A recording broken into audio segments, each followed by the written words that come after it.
T'inquiète, on va te régler. Bon, c'est quoi, c'est c'est une menace, monsieur bon, Ballanon? Monsieur Ballanon, t'inquiète, on va te régler en partant, en quittant la salle. T'inquiète, monsieur le Président, simplement, si vous pouvez me laisser.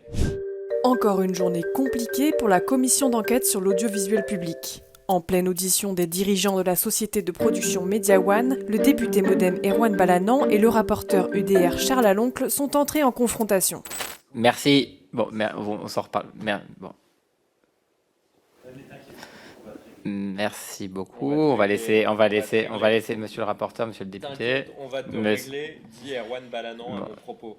T'inquiète, on va te régler. Bon, c'est quoi, c'est une menace, monsieur Balanant? Monsieur Balanant, t'inquiète, on va te régler en partant, en quittant la salle. T'inquiète, monsieur le Président, simplement, si vous pouvez me laisser. Il quitte la salle en disant t'inquiète, on va te régler. Des propos signalés au bureau de l'Assemblée nationale par le président de la commission Jérémy Patrier-Létus et pour lesquels le député du MoDem s'est excusé. Après ma question et la réponse donnée, j'ai fait un signe au président pour le remercier et signifier que je partais car je devais honorer un rendez-vous.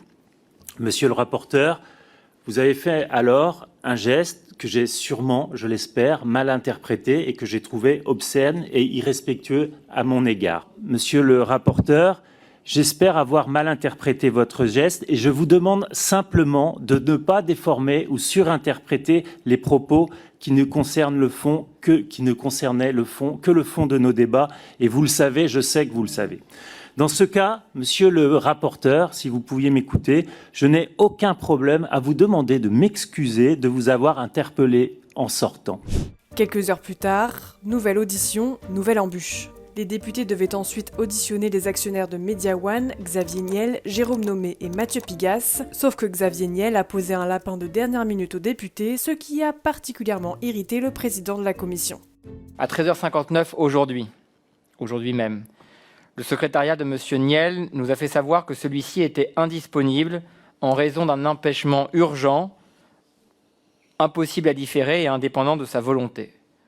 Je rappelle qu'au titre du 3e alinéa de l'article 6 de l'ordonnance du 17 novembre 1958 relative au fonctionnement des assemblées parlementaires, toute personne dont une commission d'enquête a jugé l'audition utile est tenue de déférer à la convocation qui lui est délivrée, si besoin est, par un huissier ou un agent de la force publique à la requête du président de la commission.